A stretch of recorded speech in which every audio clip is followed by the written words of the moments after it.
तो कोरोना से पूरे देश की जंग जारी है, लेकिन कुछ राज्य ऐसे हैं जहां पर कोरोना का एक भी मामला नहीं है। और ऐसा ही एक राज्य है, छोटा सा हमारा राज्य है गोवा।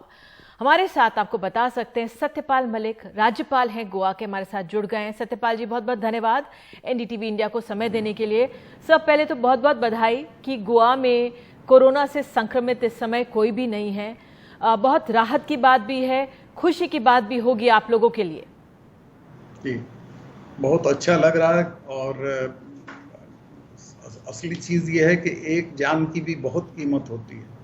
हम बिल्कुल आश्वस्त हैं इस वक्त। नए जो टेस्ट हो रहे हैं उसमें भी कोई नहीं आ रहा और मुझे उम्मीद है कि ये ऐसा ही रहेगा। जी सर, आज ही केंद्र सरकार ने कहा है कि जो हॉटस्पॉट्स नहीं है, कंटेनमेंट जोन नहीं है, वहां पर कुछ सीमित दुकानें खुली हो सकती हैं तमाम एहतियातों और शर्तों के साथ। गोवा किस तरह से देख रहा है केंद्र के इस आदेश को? देखिए, गोवा की जो कामयाबी है वो इसीलिए हुई कि हमने केंद्र के और खास तौर से जो प्रधानमंत्री जी की हिदायतें थी उनको अक्षरशः से डीटो हमने उसका पालन किया, उसके अनुरूप चले। सबसे पहले हमने स्क्रीनिंग 28 जनवरी को शुरू कर दी थी एयरपोर्ट पर। लगभग 17,000 लोगों की स्क्रीनिंग की। इसके फौरन बाद हमने कोविड को सिर्फ कोविड के मरीज रखेगा ऐसा एक अस्पताल हमने मडगांव में अलग से चिन्हित कर दिया कि इसमें यहाँ रहेंगे मरीज लोग। और जो जो उनकी हिदायतें थी उन सब का पूरी तरह से पालन किया गया। हमारे चीफ मिनिस्टर बहुत एक्टिव थे खुद से, हमारे होम मिनिस्टर एक्टिव थे, चीफ सेक्रेटरी एक्टिव थे।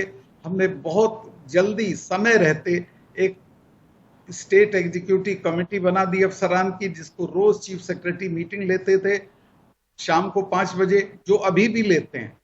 तो और हर दिन का हम लेखा जोखा रखते थे। और मैं गोवा के लोगों को भी ये बधाई दूंगा कि उन्होंने हर मामले में जो केंद्र की हिदायतें थी उनको माना। मलिक साहब, लेकिन अब जो केंद्र जिस तरह से कह रहा है, क्योंकि अर्थव्यवस्था पर काफी असर पड़ रहा है इसका, तो उस लिहाज से क्या कुछ ढील की गोवा में तैयारी? नहीं, हम तो जितनी ढील मिल जाएगी हमारे यहाँ काम बढ़ जाएगा। हमारे यहाँ भी इंडस्ट्री है, हालांकि हमारे यहाँ सबसे इम्पोर्टेंट इंडस्ट्री है फार्मा की। उसको हमने पूरी तरह से चालू रखा। उसमें लोग रहे, काम करते रहे, वहीं वो रहते थे, क्योंकि लगभग 60% दवाइयां हमारे यहाँ से पूरे देश में जाती हैं। तो और भी जो सारी चीजें हैं उसमें लोग लगे रहे। ये अलग बात है कि होटल नहीं हम खुला रख सकते थे, होटल इंडस्ट्री का नुकसान हुआ। बिल्कुल, पर्यटन एक बहुत बड़ी इंडस्ट्री है, लेकिन देश विदेश से फ्लाइट्स को अभी अनुमति नहीं है। लेकिन उस लिहाज से, और जो फिल्म इंडस्ट्री है वो भी बहुत करीब है, उस लिहाज से क्या कुछ सोच रहे हैं सर आप लोग? आगे किस तरह से गोवा की अर्थव्यवस्था को खोले या और राज्यों को इससे फायदा हो और उद्योगों को फायदा हो? कुछ हमने विचार? 3 दिन पहले चीफ मिनिस्टर, चीफ सेक्रेटरी और मैं, हम लोग कई घंटे बैठे और हम लोगों ने गोवा की इकोनॉमी को रिवाइव करने के क्या क्या कदम हो सकते हैं उस पर बहस की। सबसे बड़ी हमारी दिक्कत है कि हमारी माइनिंग इंडस्ट्री बंद है, जिसमें हमको लगभग 2000 करोड़ का रेवेन्यू बंद है जो मिलता था। फिर अब ये टूरिज्म वाला अभी हमारा नुकसान हो गया है, लेकिन इसकी हमें अभी चिंता नहीं है।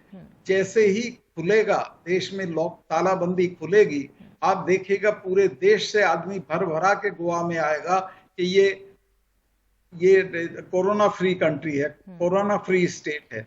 बहुत बड़े पैमाने पे लिमिटेड उस पे क्या फिल्म इंडस्ट्री के लोगों से संपर्क है या उनको आने की अनुमति स्क्रीनिंग के बाद कुछ इस बार में विचार हो रहा है? क्योंकि वो उद्योग भी हमारा बिल्कुल ठप पड़ा है। वो फिल्म उद्योग वाले वो अगर कोई सुविधाएं हमसे चाहेंगे तो हम उनकी मदद करेंगे, हमको कोई दिक्कत नहीं है। लेकिन अभी तो चूंकि फिल्म इंडस्ट्री को बुलाना खतरनाक है, इसलिए हम उस पर कोई पहल नहीं कर रहे हैं। ठीक है सर, प्रधानमंत्री से मुलाकात तमाम मुख्यमंत्रियों की होने वाली है वीडियो कॉन्फ्रेंसिंग के जरिए सोमवार को। क्या मांगे रहेंगी आपके राज्य की? देखिए, हमारे राज्य की बेसिक मांग तो इकोनॉमिक रिवाइवल के लिए जो जो हमें केंद्र से सहायता चाहिए वो हम मांगेंगे। बाकी हमारे पास इंफ्रास्ट्रक्चर है, हमारे पास टेस्टिंग किट्स हैं, गोवा के बने हुए हैं, हमको उसमें कोई दिक्कत नहीं। हम रोज 125 लोगों का टेस्ट करते हैं। पहले हमको पूना से कराना पड़ता था, अब हमारे यहाँ वो व्यवस्था हो गई है। हमारे यहाँ बेड्स बहुत हैं, अस्पताल हैं, सब कुछ है। हमको केंद्र से सिर्फ आर्थिक सहायता जो भी वो दे सकते होंगे, जो और लोगों को दे रहे होंगे, उसी में हम लोग अपना हिस्सा मांगेंगे। और इसके अलावा जो मैंने अभी माइनिंग का जिक्र किया, माइनिंग पे उन्होंने शायद जानकारी मांगी है कुछ माइनिंग मिनिस्ट्री से, तो उसको भी हम लिख के दे रहे हैं। अगर किसी तरीके से पार्लियामेंट्री उससे तरीके से, ये चूंकि कोर्ट से तो अटका हुआ है मामला, इसको हम हल कर सकते होंगे तो गोवा की पूरी इकोनॉमी रिवाइव हो जाएगी। जी सर, आपने बताया फार्मा इंडस्ट्री बहुत बड़ी है गोवा की, तो क्या देश भर में कुछ सामान सप्लाई हो रहा है वहां से, उस लिहाज से क्या जानकारी? मैम, देश में नहीं विदेश में भी हो रहा है। ये जो दवाई है क्लोरोक्विन, हाइड्रोक्सीक्लोरोक्विन, जी हाँ, ये जितनी बाहर जा रही है उसमें 60% हिस्सा गोवा से जा रही है, यहीं बनती है। ये विदेशों में भी जा रही है, रशिया में जा रही है, इंग्लैंड में जा रही है, अमेरिका में, सब जगह जा रही है। और अपने कंट्री हम सेल्फ सफिशिएंट हैं, हमको बहुत दवाइयां यहाँ बन रही हैं। सर एक चीज और, क्योंकि आप एक ऐसे नेता हैं जो आप पूरे देश भर में घूमे हैं, आपकी पकड़ रही राजनीति में, जो मजदूर वर्ग है हमारा वो बहुत कहीं कहीं फंसा हुआ है, कहीं कहीं अपने राज्यों में लौट चुका है, लेकिन उनकी जो हालत है उस पर बहुत चिंतन मनन हो रहा है। आपकी नजर में क्या होना चाहिए या क्या हो सकता है? आपने ये बहुत बुनियादी और महत्वपूर्ण सवाल उठाया।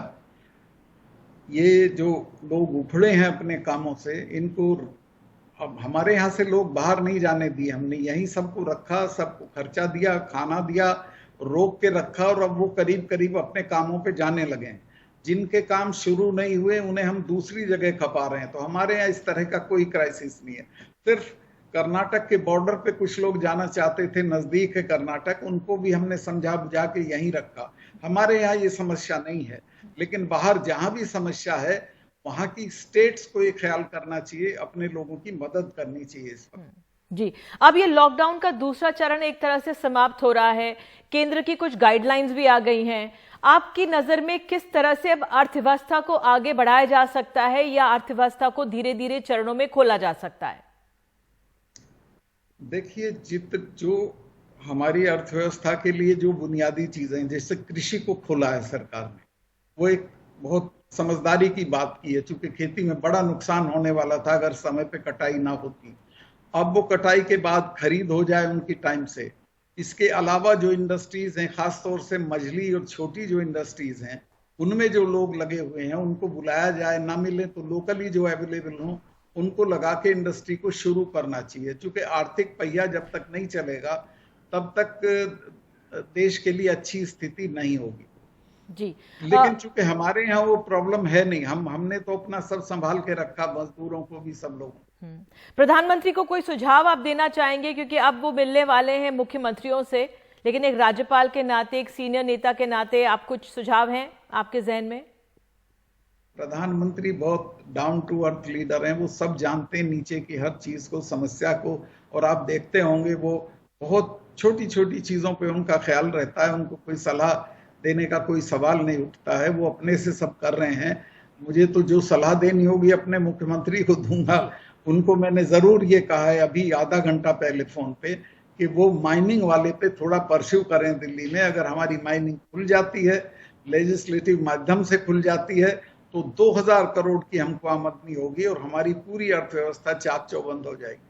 बहुत बहुत धन्यवाद सत्यपाल जी, हमसे बात करने के लिए, एनडीटीवी इंडिया को समय देने के लिए, और जिस तरह से आपने बताया कि माइनिंग की आपकी मांग रहेगी आपके प्रदेश की, कि किस तरह से प्रधानमंत्री के सामने मांग रखी जाए और उसको खोला जाए। बहरहाल वो कोर्ट में है, लेकिन फार्मा इंडस्ट्री किस तरह से योगदान दे रही है, यहाँ पे ये उद्योग चल रहा है।